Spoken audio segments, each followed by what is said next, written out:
this meeting started with the Pledge of Allegiance with those who would like to join us.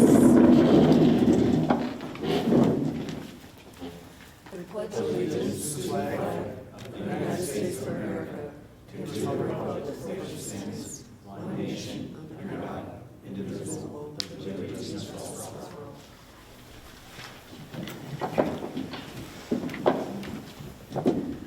Right, and we'll start with the roll call on my left. Pat Moore. Angela Pruggety. Danica Nelson. Marilyn Hatch. Marta Brown. All right, welcome everyone to our meeting tonight. Thank you all for joining us. As purely an advisory panel, the Lolo Community Council strives to promote the interests and welfare of the citizens of Lolo by acting as a liaison between the community and the Missoula Board of County Commissioners. At each meeting, we provide the opportunity for public comment on both agenda and non-agenda items. The public comment period for items not on the agenda is at the end of the meeting. The council will not discuss or take action on non-agenda items until a future meeting if they choose to do so. Public comment on items that are on the agenda may be given during the public comment period after approval of expenditures and/or during discussion after the agenda item has been presented. We ask that you keep your comments respectful and limited to 3 minutes. We appreciate your attendance and participation. Let's start with the reading and approval of minutes. Is there any discussion on the minutes? Okay. No discussion, then I would entertain a motion to approve the minutes. Make a motion to approve. We have a second? Second. Okay, all those in favor? Aye. Aye. Motion passed. Do we have expenditures for printing the agendas? No. No. Okay, so we'll skip approval of expenditures. Public comment on agenda items. Again, you also have opportunity later in the meeting. All right, rolling along, communications and reports. We received an email from the county that they are now accepting applications for the Community Parks and Recreation Grants Program. Each year, these grants help rural communities enhance parks, trails, and facilities within Missoula County, but outside of Missoula city limits. For the 2026 cycle, $90,000 is available for community-driven projects that meet the outlined program criteria. There is a limit of 1 application per group or organization with no minimum or maximum limit for funding requests. The application deadline is 5 p.m. on Friday, October 31st. And before applying, a brief virtual project consultation with Missoula County Parks, Trails, and Recreation staff is required. You can view application materials online on the Community Parks and Recreation Grants website. And then from Missoula County News, it looks like they have a new website that they unveiled. So in addition to the totally new look and feel, they say we designed this new site with residents in mind so you can quickly find the services and information you're looking for. Whether you're on a phone or computer, what you need should only be a click or 2 away. The website now has landing pages specific to Missoula County's rural communities: East Missoula, Sealy Lake, Lolo, Frenchtown, West Valley, Greeno, Potomac, Clinton, Swan Valley, Bonner, Milltown, West Riverside. So look forward to seeing that Lolo one. That'll be exciting. These landing pages will provide information specific to your community, so be sure to bookmark and check it out often. Then, as always, you can sign up for Missoula County's weekly newsletter at www.missoulacounty.us/news/e-notification. You can engage with the county on active plans and projects at MissoulaCountyVoice.com. And other sources of county information include the county's YouTube channel for meeting recordings, the county's Mythbuster series, and the county podcast. Now move to the treasurer's report. Okie dokie. Bank statement for August 2025. We had no deposits. We wrote 3 checks. First one was to the Bitterroot Building Industry, $168.60 to replace our janky sandwich boards. Number 2 check was to the USPS PO Box renewal for the year, $78. And then number 3 check was I needed to write another check to USPS for $25 for a handling fee because we were late because we had to vote to get it to approve, didn't need to write a check. So anyways, Oh, and $3 paper statement fee. So balance is $378.60. Down And any mail received? there. No. No mail received. Okay, on to committee and special reports. Looks like Jason Mitchell, unless he stepped in, nope, is not here, and I did not receive an email update on the RSID status, so I will make sure to follow up with him for that for next month's agenda. So we'll move on to Lolo School, as Superintendent Dale Oliver. Hop up. That's all right. He's probably. Thanks, everybody. Sorry I missed the summer meeting. I was enjoying my summer, so it's nice to be back. We are back in school. Over the summer, lots of work on the school, as you might expect. That's the only time when we can really get to work, deep clean, make improvements, make repairs, and those sorts of things without really disturbing the school. So one of the big improvements that you would notice if you drove up to the school right now is the drop-off and pickup area looks different at the school, and it's been helping keep cars moving and flowing through that area. There's no such thing as a perfect parking lot. There never will be, but every little improvement we make keeps parents just a little bit happier and keeps kids a little bit safer. So we like that. All kinds of other stuff that we've worked on over the summer, including try to rehabilitate our soccer/football/play field. We need more green space, honestly, at our site. So over time, I think the board might be looking to get extra play fields and practice fields ready, because sometimes like this time of year, we've got 3 to 4 sports going on at any given night, trying to share 2 acres of green space that we've got, and it's just not enough. So yeah, we're going to be looking at that as kind of a future project wish list item. But anyway, let's see, we've got volleyball and soccer going on right now with a total of about 56 kids in that, which is pretty cool. There's a legislative session in the summer, brought lots of laws and things from both the state and the federal level. We had some shaky business with some federal funding that we were expecting that maybe we were going to get and then maybe we weren't going to get. We ended up getting as expected, but that put us kind of in a spot of trying to play defense a little bit while we waited to see if those funds were going to come through. So we're glad they did, but it also makes us budget a little more conservatively looking forward, going, are those funds, are we going to play ball with those funds again? Because that's not very much fun. In the case of Lolo, the funding that was being withheld by the White House was about $100,000.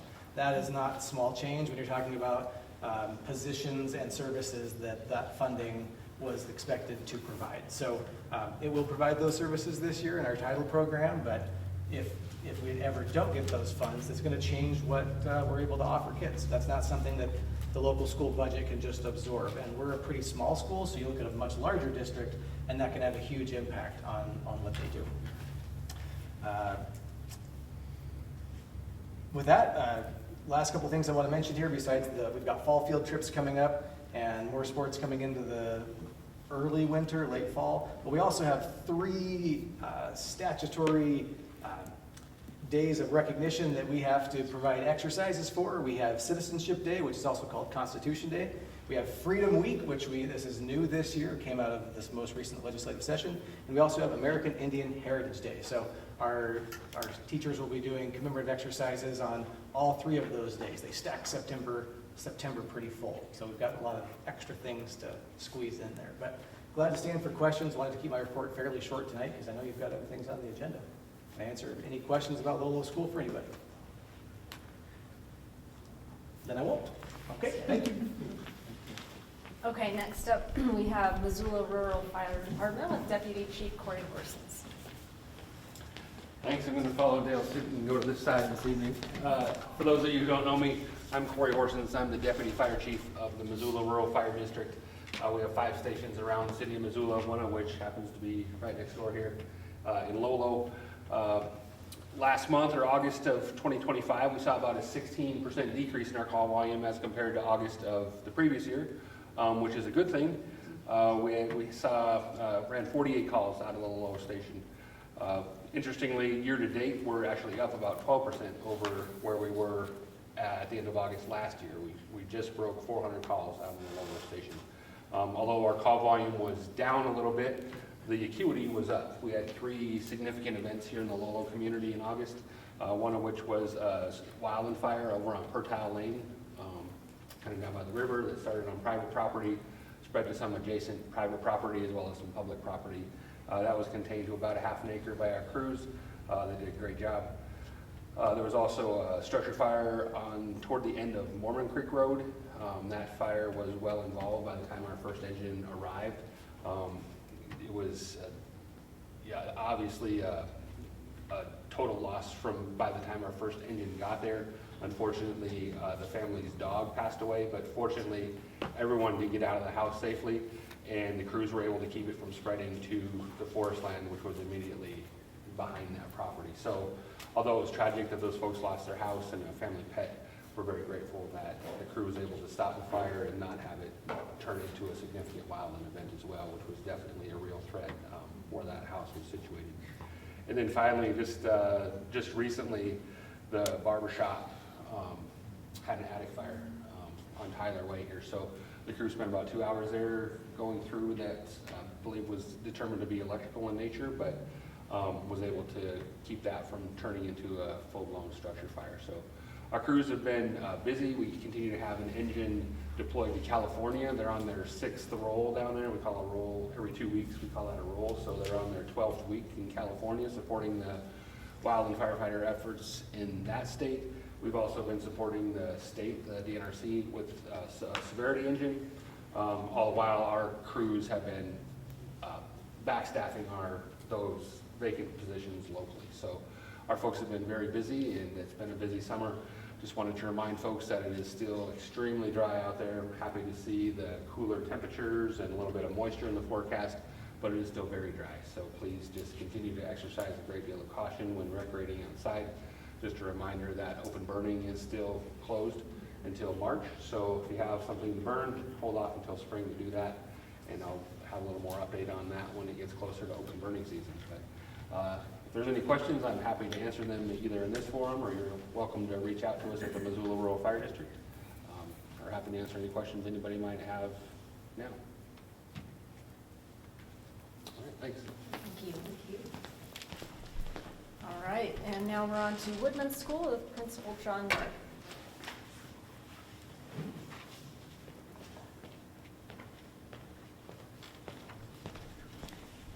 Good evening, everyone. We've had a great start to the school year. We're a few weeks in already. We have been very busy, lots going on. Like Dale, we had lots of remodeling and facility work during the summer. You might notice if you drive by that we have repaired and painted our fence around the property. We installed a new washer and dryer, which is fantastic because I was doing all the school laundry at my house. So that's a great addition. We're getting new external doors put on. That project is still ongoing. We're probably going to complete it this weekend. And then we also have lots of other small remodeling projects done inside the building as well. We are still continuing to work on the literacy grant that we received from the state, which is quite a large grant.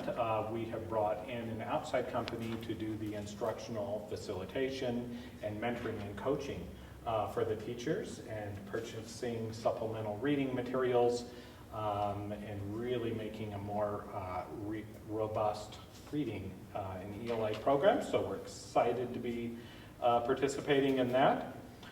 We also hired some additional staff. So we hired an extra teacher and an extra paraprofessional this summer. So we have increased our amount of staff, and we have increased our number of students. So this year we have 49 total students, up from 31.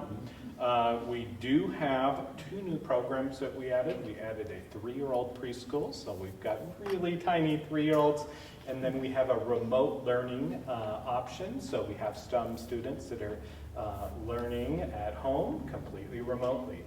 So 2 new programs that we added in our district. Right now the intermediate students are learning archery. So we've got all the archery set up for them to learn. Next Monday we are taking 2nd through 8th grade down to the Big Hole Valley to Coyote Camp, where they get to learn about the culture of the Nez Perce at the Big Hole Battlefield. That's a fantastic trip. And Dale mentioned about Freedom Week, which is new in Montana, September 22nd through 26th. So all of our teachers will be teaching civic and American history lessons during that week. And we have the Daughters of the American Revolution coming in to teach some exciting lessons too in our partnership with them. This year, we have a nonprofit out of Missoula, ZAC, an arts nonprofit coming into the school, and they're going to be teaching a music camp and a visual arts camp for 2 weeks, and then put on an art show and a music concert. So we're excited. That is brand new for us this week.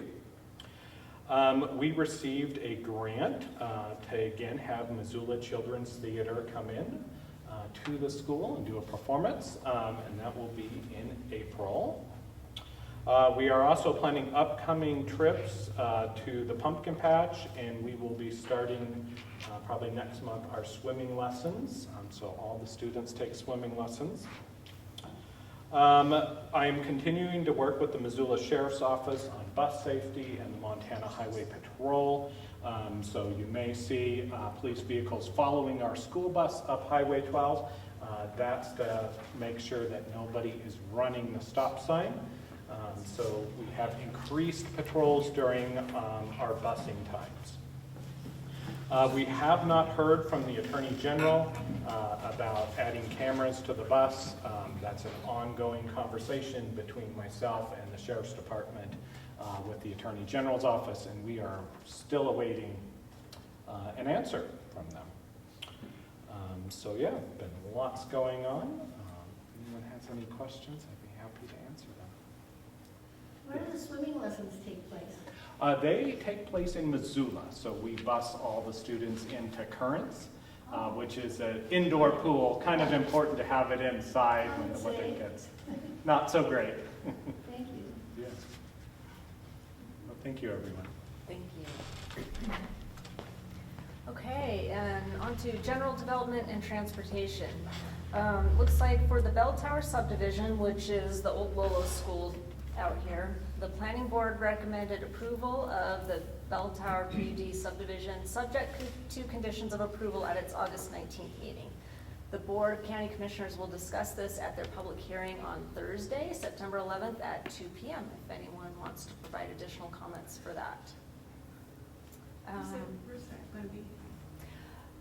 Is that in the Sophie Moise room? And then they also have an online version too. You can call in through, I think if you go onto the agendas on Missoula County's website, there's a link that you can also call into that meeting as well. Any adjustments to the order of the agenda? No? All right, unfinished business is our Missoula Growth Policy Lolo Regional Plan update. That's our standing agenda item, but actually for tonight, we don't really have much to discuss there because that's going to take place after this meeting, and we hope you all will stay for that, and we've got kind of an open house set up here for that. So we'll just skip over that until after this regular meeting. New business. All right, discussion of Lolo Parks. We've got Nick with Parks and Rec here. Yeah. I'll buff the trend from this side there. Hello everyone, Nick, County Parks, Trails, and Rec Manager. Thanks for having me down today. I'm going to just first start off with updates for improvements in your area. Then I think there's some questions about some of our more obscure park parcels. We can get into that. And then here, just to answer any general questions, we can go from there. So in your area, so Riverside Park, we completed phase 1 last year. This would be the easement that we did with Paul Rosnell and the trail improvements to protect our riparian area. And then the big improvement for phase 2, we're hoping to get done this fall, but we're pushing back to springtime. This is the parking lot truck rebuild. We had to delay things with the Lolo Sewer water treatment plant work, as well as floodplain permit work has to go along with that development. But we look to get that done in the springtime before peak summer rec season, so people can access the river, enjoy the river access there. At Alamut Park, which is in the Lonesome Dove area street, Alamut subdivision. This year we put in a new sprinkler system, got on an official mowing contract, so we're seeing routine regular maintenance here, which is a step in the right direction. I know in previous years it was unmaintained, so I know we've received positive feedback from the residents in that neighborhood. The Highway 12 Shared Use Path, which is an MDT-owned asset that we kind of co-manage and advocate for. We received money from the state to do pavement preservation work on that. So weather dependent, that should be getting seal coated tomorrow, actually. It's a thicker seal coat than your traditional overlay, fog seal. So you will see an improvement on the pavement condition on that trail. Been working with Angela on the community ice rink that we plan to do at Westview Park this winter. And then, yeah, that's the major park improvements you've seen on the ground there. And then, I think last time there was questions about where, like, how to find parks that might be in your area that you might not be aware of. So a tool I want to point out on the new website, if you go to our Parks and Trails tab, there's a Park Finder tool that is an interactive map that you can click into, and it gives you brief information about parks or trails in your area. That map is getting redone because it's pretty old and antiquated. So this winter we're getting that redone into the spring. So look for a fresh look on that probably sometime in late spring next year. But in the meantime, it does show you where things can be accessed at. And then, yeah, starting from last community council meeting, I think just questions about some of our more obscure park parcels and maybe why they came to be. So for county parks, all of our parks have come through the parkland dedication process. So that's the process that's attached to a major subdivision, and then to offset the impacts of that subdivision, there's a parkland dedication requirement where a developer needs to dedicate a portion of the park, portion of the development for open space. We don't always take ownership of those parkland dedication pieces. Sometimes we do, but if it's a common area in like an HOA, that can still qualify and meet a parkland dedication requirement. That being said, we do obviously, over the long history of Missoula County, we have taken ownership of many park parcels. So some of the more obscure ones probably date back to subdivisions 1950s, 60s, 70s, where plans for those to be parks were probably thought out, and they just never came to fruition for whatever reason.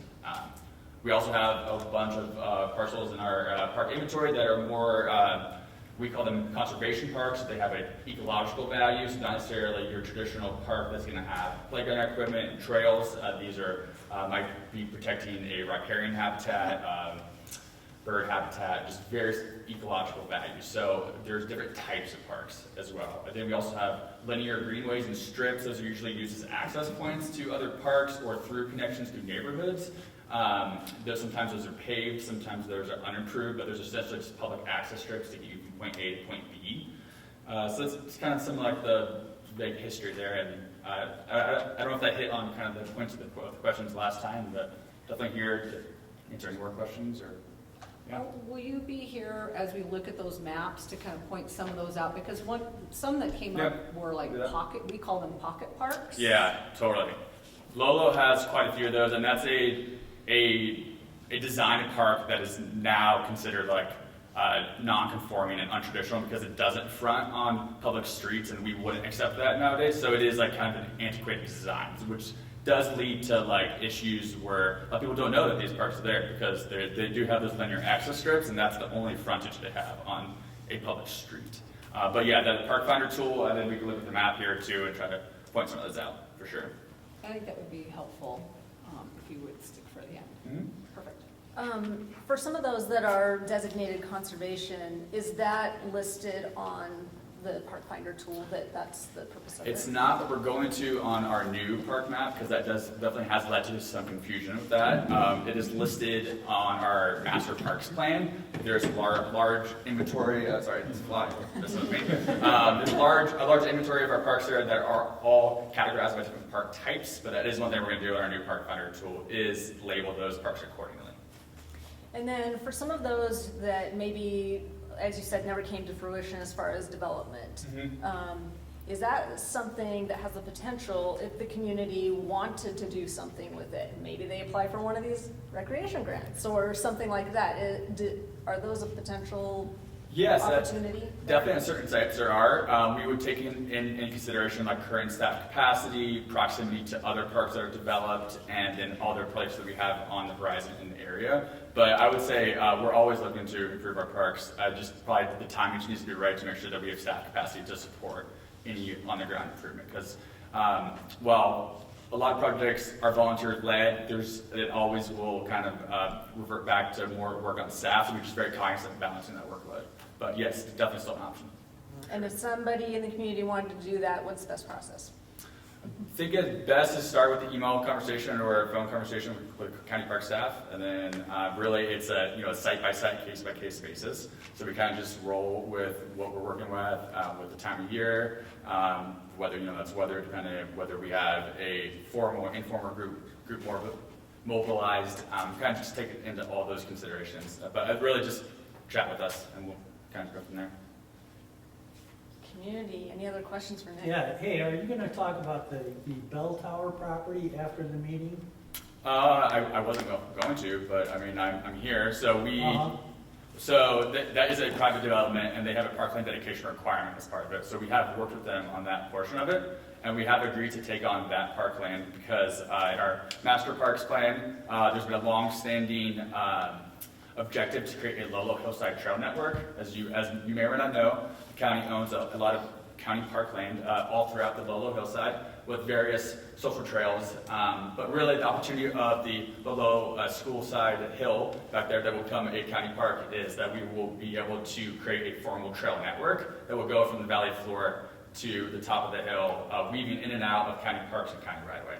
So as part of that subdivision, we did work with the developers on construction of a trail that they were built for us, and then a small trailhead as well within the subdivision. So that is going forward. That's up to the county commissioners. So yeah, they still have to vote on it. So they vote Thursday. And hey, when does that meeting take place? Thursday at 2 p.m. And that's gonna be in Missoula? Correct. Yeah, and that's the one Dan was referencing. You can also attend online. I can attend it online? Is Okay. that like a Zoom call or what? Mm-hmm. Yeah, Microsoft Teams. There'll be a link in the agenda online that you can click into, or you can also call in on your phone. Is there anything else you can tell us about that? I only work on the parkland dedication component, and it's still a private development project. So the best people to answer those questions are the developer and then the case planner, who's not here today. On the parkland stuff, I'm more than happy to chat about it because I work with them on that. But I did attend that meeting, and they were really good about setting aside that land. And personally, it's an ecological type area. There's 30, 40 species of wildflowers on the hillside. That's exactly what it looked like when Lewis and Clark came here. I'm really concerned about recreation on that hillside. Already there's dirt trails on there. They're allowing cheatgrass to invade, knapweed, and that's gonna definitely degrade the site and lose its value. So I just wanna make sure that everybody's aware of that, not every land should be developed for, recreation. totally. Yeah. You know what I mean? Yeah, no, and that makes a lot of sense. So that's one of the reasons we wanted to develop a formal trail on the site, because right now it's all user trails. So if we can concentrate use to a singular path that will weave in and out of the hillside and have multiple connections, then we can concentrate that use to the actual trail and get people off of the surrounding So hillside. hey, if I wanted to comment on this, what's the best, do I really need to attend that meeting? Or can I send something in digitally? Missoula County Voice has a comment page, and there's a development page for that project as well. So there's an opportunity to comment there, and then you can also email the case planner as well. Who's also should be tagged with that site as well. So is the case planner identified? Yes. Yes. Okay. Yep. All right, great. Well, thank you. Mm-hmm. What about the falling area, where, the baskets and all that? Is there going to be another one of those coming up? So potentially on that site, but we want to wait and see what the foot traffic is like before we commit to any future uses. It's a geographically constrained site with limited parking, and we expect a lot more use on site once we have a formal trail and a formal trail network going up the hill. So we're leaving that option open, but at that site in particular, we can't commit to that use at this time because we really just need to see what our baseline is there before we commit to that. The place that's supposed to be a park, but it's not anything, is between the original Red Fox Road, when you go down Lakeside on the left, behind those houses, I think all the way down to like this side of the sewer and water, Mhm. that's a park supposedly. It's not, there's no way to get to it or anything. Yeah, Are we, you looking at that or something? Because I have 2 properties there and I rented, and they said somebody came out and wanted to go through there. so we do have people that still try to access these spaces, and they are allowed because it is public land. But we don't have we don't have a park improvement project plan there. So being public land, they still have the right to access it, but that doesn't necessarily mean that we're following up with a development project right away. That's what I was wondering. Yeah. I think the alternative was that you No. guys were doing something, they wanted to know what you were doing. No, yeah. And there is an easement between the 2 properties to go there, but it's just a big ditch with tons of trees that have fallen on all over on both properties. The trees crashing fences and stuff. Thank you. Our insurance had covered that, which they really didn't. But I thought they should talk to you guys for coming because it was your trees. But I was just wondering if they have plans for that, because that's almost all swampy out there all spring and halfway into the summer. Mosquitoes are terrible, and we did behind one with the approval of the county, we went in and got all the underground junk that was out there, and moved it out there and cleared it out some, so it wasn't a fire hazard so much. But you go back a little further, and it's a mess. I don't know how you'd want to put something back there when half the time it's all swampy. Yeah, we definitely don't have any plans on that site. And there's just like with any land management agency that has like a large, list of land ownership, there's just kind of, you're gonna have those oddball parcels that have a history to it for whatever reason, but they are still in your roles, and we are still responsible. It is kind of an oddball one. But the other thing I want to know is, when these things come up and you plan to do them, do you mail things out to the community members so that they know about it? I mean, I just happened to, by accident, find out about this meeting, and it, wasn't in the winter, told me you were looking, or people were trying to get back in the property. They didn't know what to say, so they just said no. But, Yeah, so that wasn't county park staff, but if we are doing a park improvement project of a semi-large scale, we do mailers. So like, for example, Highway 12 path that's going to be seal coated, we did do a mailer to everyone who has a property that adjoins that path. The same we do like a large. so even though I'm the owner, but I live in Florence, I'd still get a mailer? Yep, as long as your mailing address is what's tied back to your property records, yes. Yes, it does. Yep. That's what I want to know. Thank you. Hey, Nick, just, I don't know if this is like the best form. I guess, I know like PTOL is like a sister agency with Missoula County and like parks, but when it comes to like the 2040 like PROST master plan, how much do you guys like adhere to that? So that's a city growth policy. Yep. So we don't, it doesn't cover anything within the county jurisdiction. We have our own master plan from 2012, so it is pretty outdated. So we will go through a similar process, a much scaled down process, but similar at some point.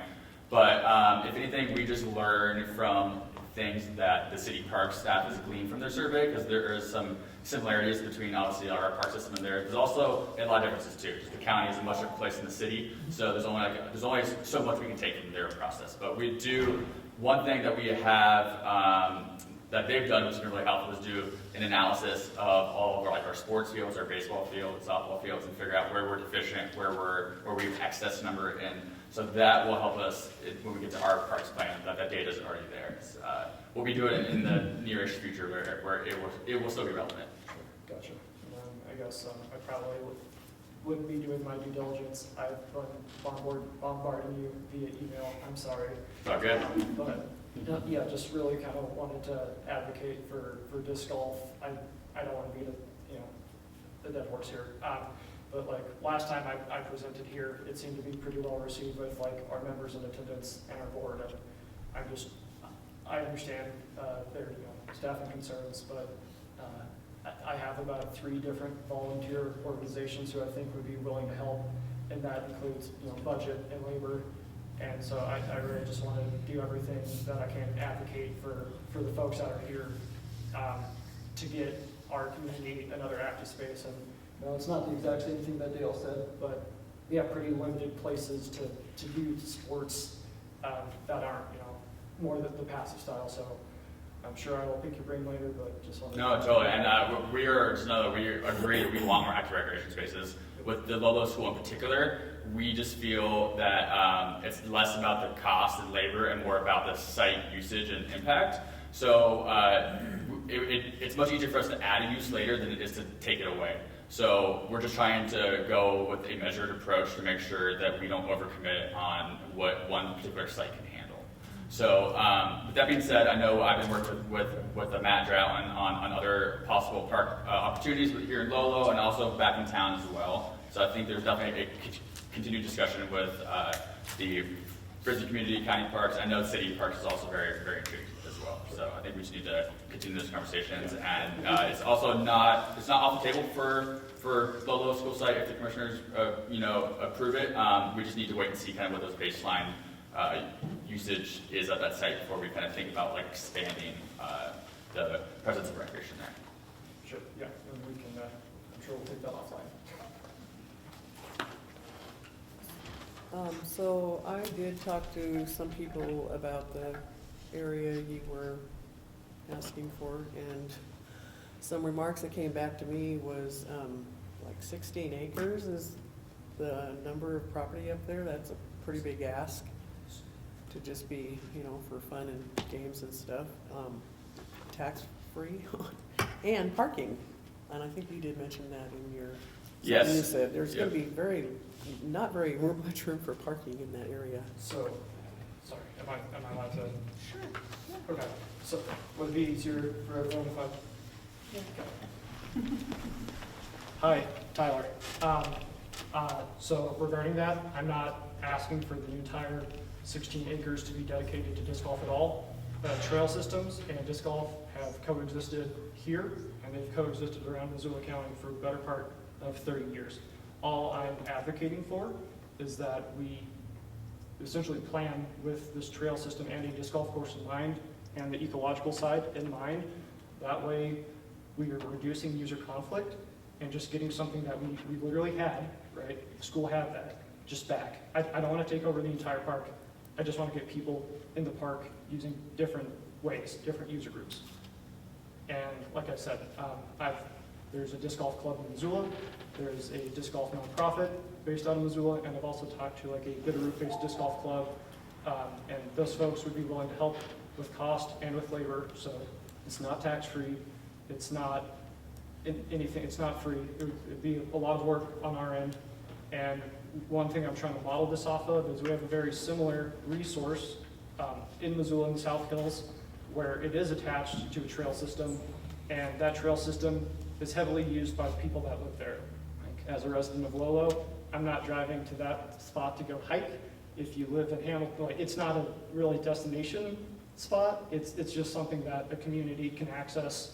I know you said the pocket park model is outdated, but it's kind of like it's a spot that's very much intended for the folks that live there. It's not necessarily like a destination point to come visit. So, does that answer any questions or open up more? Can people respond to that? Yep. Sure, yeah. So yeah, we're doing public comments on parks. Oh, perfect. Yeah. So I believe this is the area that's adjacent to the two properties that we live at. And not that I'm opposed to park stuff, but I did print pictures for you guys to show you like how it would be a lot of work. I mean, whatever you I'm guys. talking about the Bell Tower subdivision. Oh, we're not there yet? Not Okay, Greenwood perfect. Park, no. Oh, wait, I think perfect. Greenwood Park was mentioned before, but that's not the spot I'm talking about. Perfect. Okay. But I think we are, unless there's other comments. Did you want to comment on parks in general? Is that what you were about to do? Because I think it sounds like we're done with this discussion, right, on parks? Or maybe, yeah, and I'm Go not for it. quite sure. Well, Yeah, your turn. Come on up. Hi. So I live down on the Red Fox area, which is like two different topics in Lolo at the moment because of the sewer thing. And then I believe it's a parks thing. Is that correct? Greenwood Park, yes. Yes. And so I am totally happy with you guys trying to do anything with that. But Well, maybe I'll just clarify that County Parks is not planning to do anything at Greener Park. Okay, yeah, because So- it's like, it's insane, and like the wildlife that's there, I would really hate you guys to like do anything with the wildlife, so. Totally. So that is one of our conservation parks. So that's one that's managed for ecological purposes. Perfect. People can still access it because it is still public Yes, land, yes, but we are absolutely. not planning any park improvement. Oh, good, and I was just wanting to make sure it was publicly known that the weed department has like a study going on Mhm. back there, and so I just wanted to make sure you guys Yep. knew that. Yep. Perfect. Thank you. Okay, You any, talk to me all the time. I heard you know about parks. That's all right. any other comments for Nick?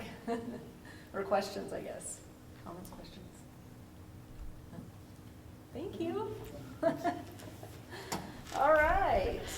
On to our next topic, new business. We've got a presentation. We have representatives from IMEG here that are going to present on the Buckhouse proposed development. Handouts.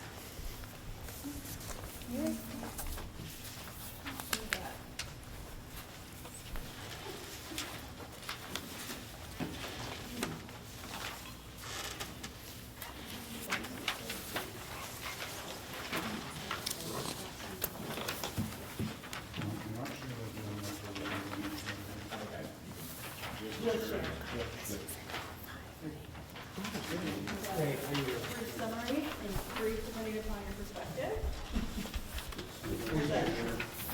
Color layout. Are you interested? Color ones for the back here.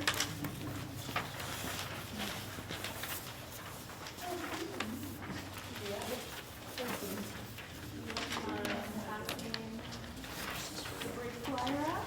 That'd be great. Thanks, guys.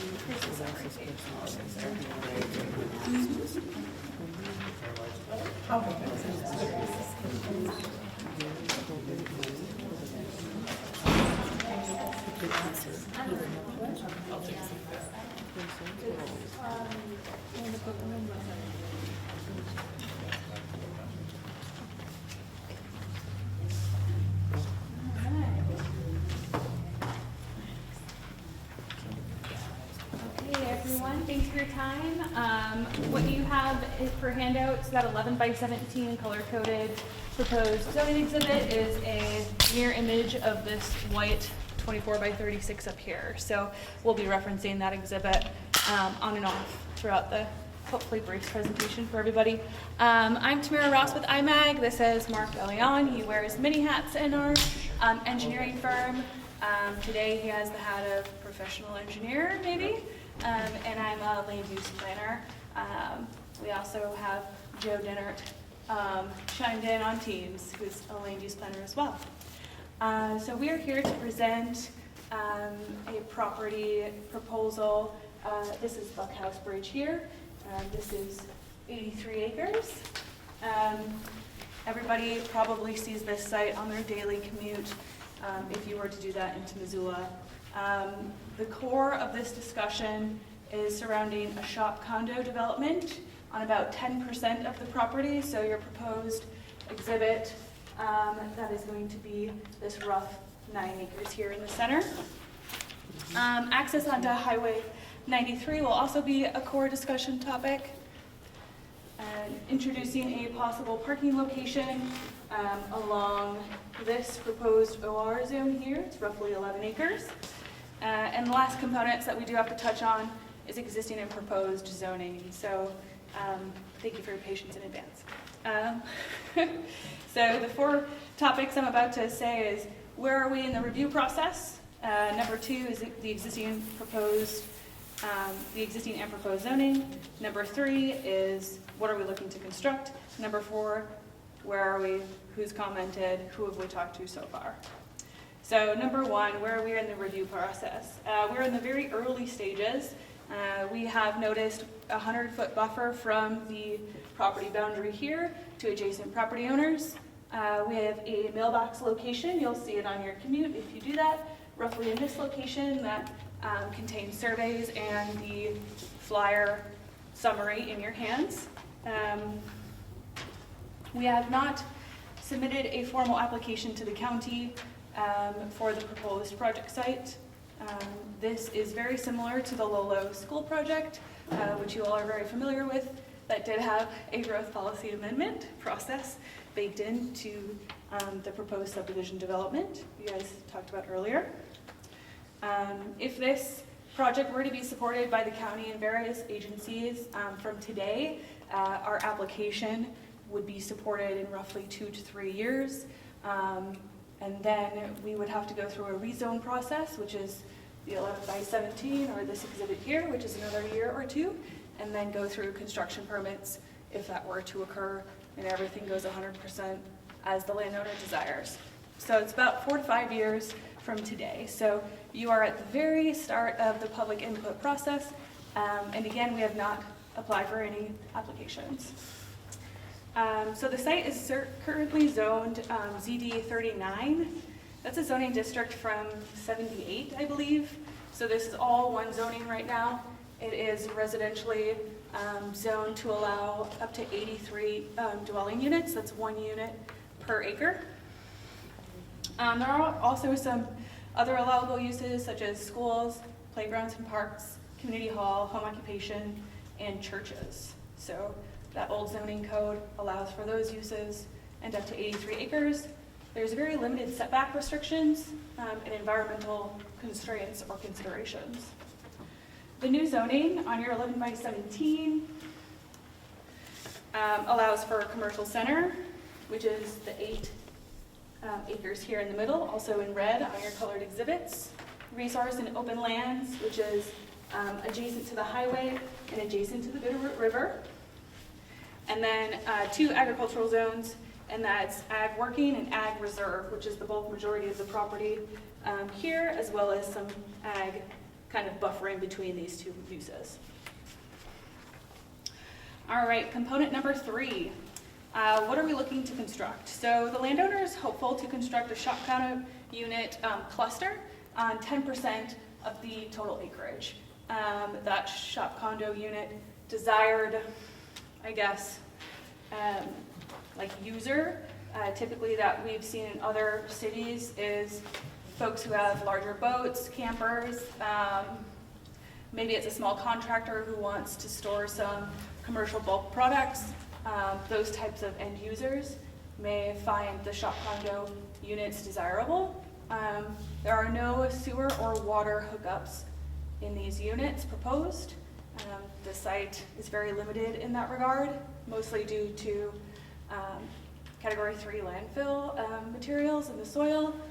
And of course, we're across the Bitterroot River. Sewer and water are kind of hard to come by. Then I guess there's no home occupations proposed here if we were to get support for this rezone. So there's no office space available, again, no restrooms. And then the other part of this desired construction would be kind of a land donation in this area to construct a possible parking lot to bring users off of the highway shoulder here, which we're all very familiar with, onto the site. And in theory, if it were to happen, users could utilize the parking here and access the river. There's no commitment, I should make it clear, there's no commitment with FWP or NDT at this time to support that. But it is something that we're bringing to the table to discuss at the very early stages before we submit for an application for a growth policy amendment and rezone. The 4th component I would like to touch on is what feedback have we received so far from our surveys. We want to make some, I guess, clarifications on 2 main points of the feedback so far. Folks have made comments that they don't want to see additional storage units here. There are storage units to the east, to the west, sorry. And these are slightly different as the end users are for more larger, maybe an antique car or a boat that you want to keep out of the shade that would be behind a roller door. It's not going to be open air storage or intended for smaller residential U-Haul type storage facilities.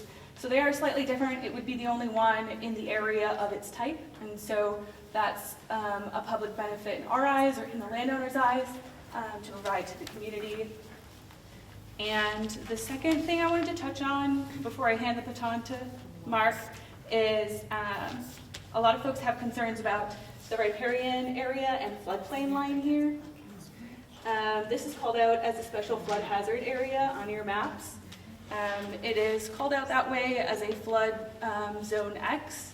X is technically the least classification, or a classification of less impact, as there is no known elevation for the floodplain, and these are based on like the old floodplain maps that the county offers.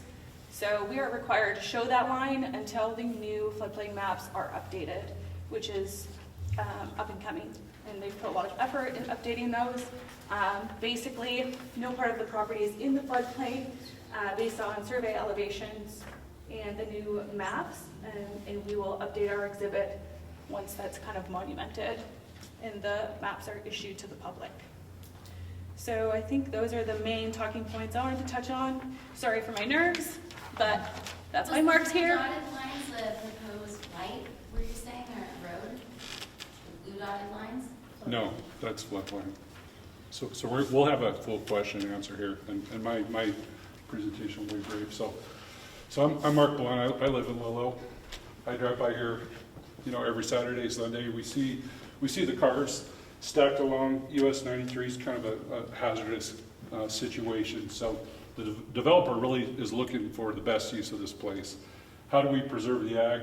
How do we preserve the riparian area? And how do we maybe help some health and safety issues? So there have been some comments on traffic safety, and so we are actively engaged with Montana Department of Transportation. And we're looking at, there's a primary access down here where the shop is. There's a secondary access that might be opened up. There would be some coordination with Fish, Wildlife, and Parks, or whatever agency decided to take this park. So we're looking at that from a traffic safety point of view. So there's been a lot of questions, and there is a very arduous process working with the Department of Transportation. Thing that should be addressed, because the traffic already is the pain there. Yeah, that's the first thing. That's what we are addressing. So we've already made that contact, and we're already looking at plans. And the nice thing about the storage unit, so it's a shop. It's kind of a unique concept, and we've seen this in buildings where it's just big shops. Instead of building a shop on your property, it's just a condo of shops. The nice thing about this is they average about 18 trips per day per 100 units, so that the traffic is pretty light from that use. If we do end up with a parking area down here, and that would increase, but we're working with the Department of Transportation. And I'll tell you why that we're really here tonight is there's an opportunity here with the developer. If we have this development that's going to be sitting on 8 acres, that's fairly limited use. We're going to have some high density agricultural lots over in this area. They're looking to donate property to an entity that could have a park here. So it could be Fish, Wildlife, and Parks. It could be county parks. To maybe clean up this safety issue that we have here and provide just real access to the river with amenities, a really nice asset to the community. Well, we can't just go to the Parks Department and say, well, you take this over Fish, Wildlife, and Parks. We got to come to the public and say, is this what you guys would like to see here? You guys drive by it every weekend, just like I do. And if they were interested, there's a whole nother project with that, looking at impacts up along the river, all the other intakes. But it gives them an opportunity to plan for the future, for access to the river here. It gives the Department of Transportation an opportunity to maybe work with the county and some of these state agencies to clean up this parking on the shoulder and give them a place to get off a park. And I don't know if you guys caught that, but right now, the zoning allows building right basically almost to the edge of riparian area, right? It's about 30 feet. A 30-foot buffer. So this new zoning is actually offering a 500-foot buffer from the river. And so we're trying to clean it up, make it a really nice project for the public, really nice project from an ecological standpoint, and we need your comments. You know, what do you like about it? What don't you like about it? For us to really get traction on a park, or even the zoning to, you know, get some of these protections in place, we need you guys to let us know what you want to see, and that's why we haven't applied yet. There's no applications. Go ahead. Hey, can I ask a basic Yep. question? How are you gonna make money? Or what are you gonna make money?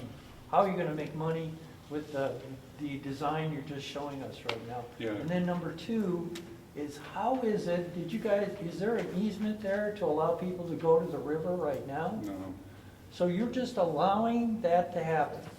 Well, I don't know all the details. There is right of way up to this bridge. I mean, there is some state right of way, so they're not Because- literally on our property. They're kind of along this treacherous. So it's on the right of way corridor to the there. road, and that's why they can do it? Yeah, that's a great question, though, and I'll look into that, how they're Yeah, accessing well, that. I'm just But it's thinking- not a great situation. Well, it's a safety thing, and I Yeah. mean, I'm thinking, would that be one of the first things that you would address if you're gonna try to develop this property, is to take care of that? Well, we are offering a solution up, but it's gotta be a community solution. There has to be an entity that wants to come in there and develop that park and develop the access to the river. So, you know, the way that's how do we make money?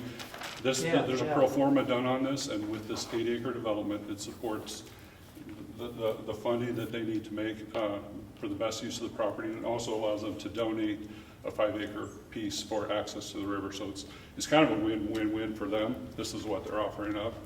You don't see it very often. Yeah, it seems like the owners are being kind of really open about this, and, you know, I'm thinking, you know, what's the hidden agenda? There's none. It's just trying to repurpose, you know, it's a challenging property. Right, well, you know. Trying to repurpose this, and they've come up with a business plan that works. So, in fact, there was, for a while, you allowed homeless people in there, Yeah, they did. and that kind of went away because, Went away, yeah. It's temporary. It's temporary housing. It's supposed to be Yeah. temporary. was that working with Missoula or what? With the city? I don't know the ins and outs of it, but yes, it was. It was working with it- the county and some churches and some different organizations that help homeless folks. Okay, can you talk a little bit more about that agricultural area? What do you mean by that? When you say, is it high-density ag, or what does that mean? Yep. Oh, we've got somebody, yep, we've got Jason online who wants to answer, maybe. Can folks hear me in the room? Can anybody, kind of, I'll relay what you say. All right, well, I'm one of the investors on this property, and honestly, what we're trying to do is to get this property back into a state that makes sense. And this particular situation is an odd situation where we're just trying to recapitalize the property for what was spent on it. It was not bought as an investment property. It was probably for private reasons. Some money is invested in the property, and we're just trying to recoup what expenses are into the property. And we'd rather, just like the TSO, the temporary housing that was there, trying to do what's best for the community while also recapitalizing that. Did you guys catch that, or you need me to recap? Okay, sounds like we're good. All right, thank you. So in other words, So when we were actually approached by somebody else in the community about the river access. We thought it was a great idea, and we think that it actually adds value to the property by getting the folks that are working on the highway back to there. It's an area that we don't really need to use in order to recapitalize the property. And so the goal is to, in the agriculture, to get to that question, to keep that for mostly our private purposes. It's not really great soil for agriculture, but it's great soil for other recreational purposes and to keep the wildlife. And so, whereas right now the zoning is ED39, which is residential, we're looking at going ahead and following the original growth policy and putting it into ag, if we can get the commercial to recapitalize the property. So we're just looking at 10% of the property in order to do that, so that we can sort of take advantage of the natural amenities of the property and preserve them. And what we need is, we got a lot of negative comments so far because people think this whole property's in a floodplain. And so we're hoping to get some public support for, that sort of balanced approach that we're trying to take. Because the fact of the matter is that, if we can't do something with it, we're going to do nothing with it for a while. And so we're just trying to do something to get this out of a weed patch and into something that's nice for the community and a nice, yes, you're adding some buildings, and I know that bothers some people, but it's a very small amount compared to what, the roughly 20 acres of weeds that are there right now on the highway. So, and as far as the homeless goes, we do have the sheriff patrolling it, but it's a very, very difficult situation. If I could give you a little bit more traffic, Oh, you're cutting out, Jason. it will decrease some of that. Okay, sorry, go ahead. I'll let Mark finish that part. I think he probably knows where I was going to be repeating. Okay. Does anybody need me to recap that? You good? Okay, all right. No question on that. When he says agricultural, is he meaning cannabis when he's saying that? The question was, when you mean agricultural, do you mean cannabis? No, it's the property has actually no agricultural value from a typical standpoint. It really is a wildlife preservation more than anything. It would maybe be acceptable for grazing, but no, we don't have any intent to put a cannabis facility in there. There you go. All right. Did you have more? Yeah, so the only other thing was we talked about the floodplain. So as Tamara said, it's Zone X, and Zone X just means you need to study it further, and we've actually gone out there and done some topo maps, and it is out of the floodplain, and there is a new map coming out, a new FEMA panel coming out that's under review with the county right now, and it shows that property clearly out of the floodplain, so that's another comment that we've addressed. Would this parking facility be something that would be, would there be a fee to people who are parking it? Yeah, so it's not going to be private. What we're doing is we're saying, okay, if a parks entity wants to come and build this access to the river and build a parking lot, so let's say Fish, Wildlife, and Park does it, they would come in and they'd build it to their standards, and they would have their amenities, whatever they need, however they need to access the river, so they would just be available to program a project and come in and do that. It wouldn't be a private, we wouldn't be building any portion of that, we would just be donating the land to state entity, and there is a lot of interest at the state at this type of opportunity, so. Did they do the one on East Missoula? Is that who did that one, is FWP? I don't. Yes. Yes. Thanks, Zach. Yeah, so there's East We've Missoula. also talked, we've talked to county parks, Fish, Wildlife, and Parks, and Five Valleys. The issue is that no one has a lot of funding available today, so we're trying to set this up for, if they can come up with the money tomorrow, great. If not, it's going to be available tomorrow, a year from now, 5 years from now, or 10 years from now. We're going to make it protected until an entity is available to take control of it, because we think it's kind of a shame that we don't give this sort of entrance to Missoula the parking and river access that it deserves. Hey, when you're saying river access, are you talking about the part of the river that connects with your property, that people will be allowed to walk like on a trail or to adventure on a gravel bar? Mark, maybe you can expand on it, but Yeah. people have been illegally they're parking on the highway legally, but trespassing to get to the river currently. And what it would do is give them the ability to park off of the highway, but by foot traffic only, access the river. There's no intent in the especially immediate future, based on the capacity of the river and downstream facilities, to put a boat ramp in. So it would just be the ability to continue the current access in a safer manner. Yeah, and I'm not talking about a boat ramp, I'm just talking about people accessing the riparian habitat along the river, by foot. Yeah, it would be. Is that what you have in mind? Well, it would be this 5-acre piece right here, they would have access to the river, and like I said, whatever entity came in here would have responsibility to. What about provide an access in there. the property that's just, north of that? Right up in this area? Yeah, Yeah, that would stay private. that would stay private. And I should also mention that there's construction standards for trails within that 500-foot setback. And so whatever trail, if there were to be one, by whichever entity may have an interest, has standards to follow for a future potential trail. Well, I think that'd be wonderful, because, I mean, the only other place where you can access it is McClay Flat. And to have that right there by that bridge, which is really, really popular with people, I think would be great. And in fact, if you could expand that a little bit, again, if it's just including the trees, the riparian section where people could access, but not go west into your property, you might want to consider that.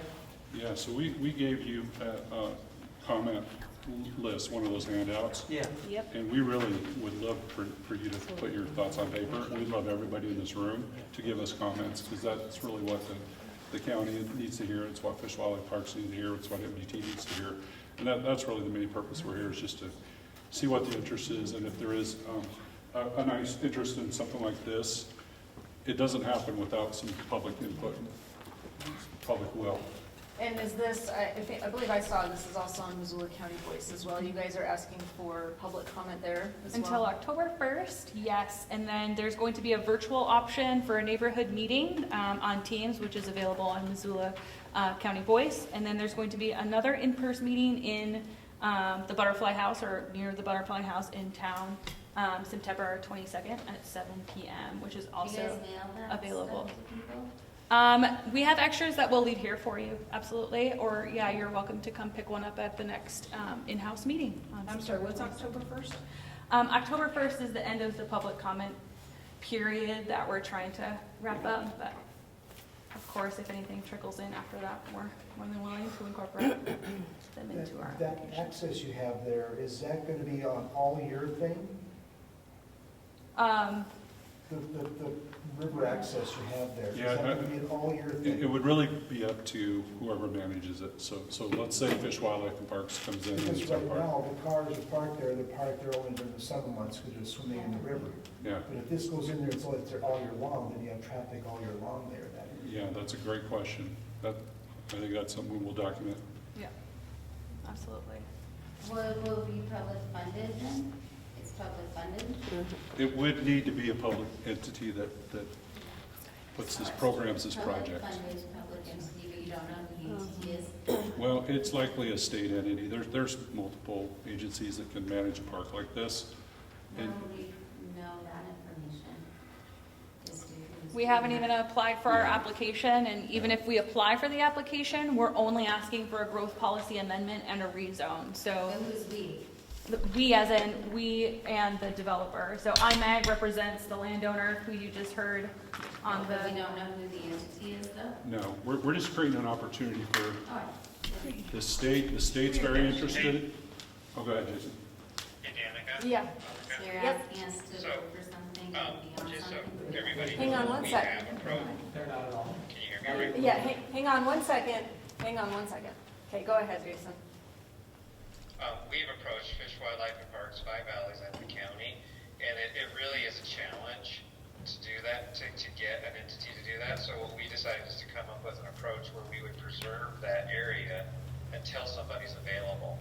And so there's both issues of downstream and upstream capacity and funding to do the current facilities and manage those facilities. There's a strong interest from the Helena side, from the governor and the director. The problem is that funding has to sort of make its way down to the local level. And so what we're trying to do is we're starting this approach now, and that's why it seems a little soft, in that we're trying to gauge the support to get that funding to flow, or just to reserve this area for whether it's 5 years from now or 10 years from now. This is just an opportunity in time and space to make this happen, and we're committed to making the space available. We'll put it, like Tamara said, there's another process, which is a subdivision.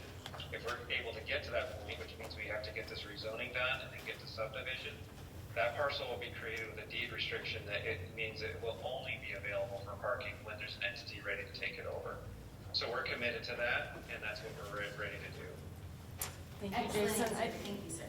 I think we had one comment over here. You mentioned earlier that if there were 100 shop condo units, there'd be an average daily 18 vehicles.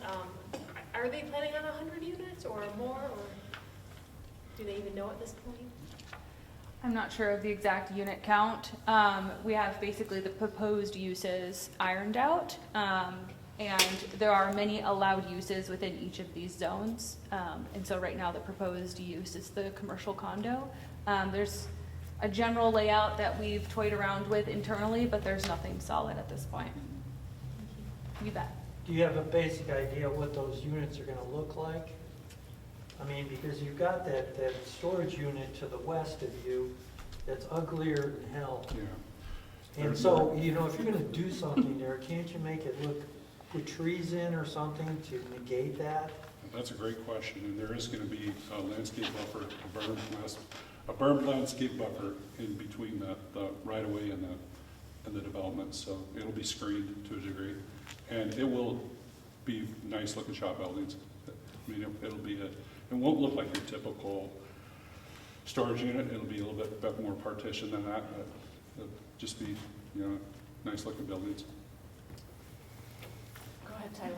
This might be way far out. Would there be like potential for like another controlled intersection going in there if there's more access? You know, just I know traffic on 93 is like everyone's favorite topic. Yeah. So I'm just curious, just because I know when DOT was here, there's already like a lot of marked conflict spots, and I'm assuming this would be one of them. Mm-hmm. You know, Yeah, so like I said, we're engaged with DOT, and so we're gonna design we'll get our approach permits for our project, but we're also gonna account for the future park project, and they're aware of that. And so they'll take our study and our information together and determine how to best configure those approaches. Thank you. And that's why our first stop was DOT, so. Yeah, thank you. Okay, any further comments? We have worked with these developers in the past in Lolo, and we know that they have had a large problem with this property, both with the unacceptable use of the unhoused and the constant use by the public and the trespassing. They've been wanting to do something with it for a long time. The fact that they found something that might work as well as still allow us to have access to Buckhouse, I think is a big step forward compared to some of the things that we've heard in the future about trying to convert what was the old dump site and can't really be used for a lot of things into something that's actually useful for these communities. We appreciate you guys being here, and we're glad that you're asking for our input. Thank you. Thanks, Devin. All right, there's no further comments. Again, you can submit comments. It looks like there's forms here, and then go on MissoulaCountyVoice.com as well until October 1st. That's right. October 1st. Thank you. Okay, Perfect. thank Thanks, you. guys, for your time. Thank you. Thank you so much for accommodating us. Absolutely, thank you.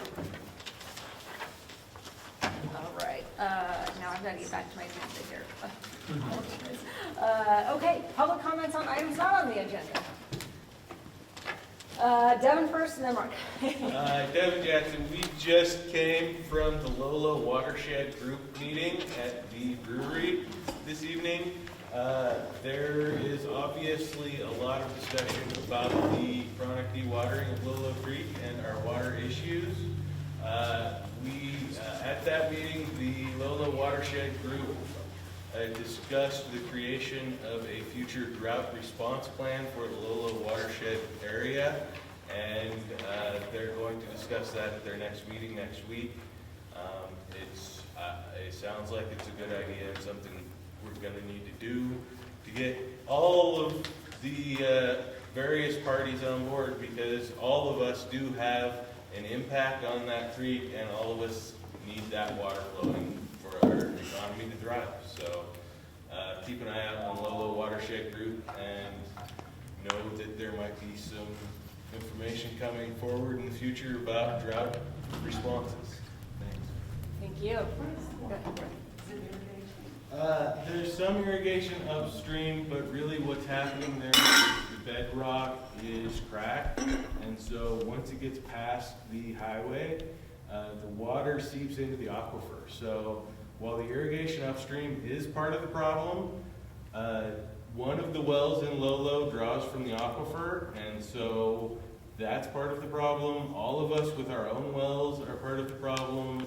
Surface water loss is part of it. There's 3 real things that are causing this to happen, and there are some answers, and it's not just one person. The OZ stopped irrigating the second that first fish kill happened. So, you know, the people upstream have been very responsive about their irrigation, but it really is all of us as a community. It's not just one thing. Can I ask a question? Yeah. Future development that's planned for this area is going to require a lot of water. And what are they going to address that? It's a whole other conversation, but hopefully the new well that they want to get goes into the Bitterroot aquifer and not the Lolo aquifer, the Lolo Creek aquifer.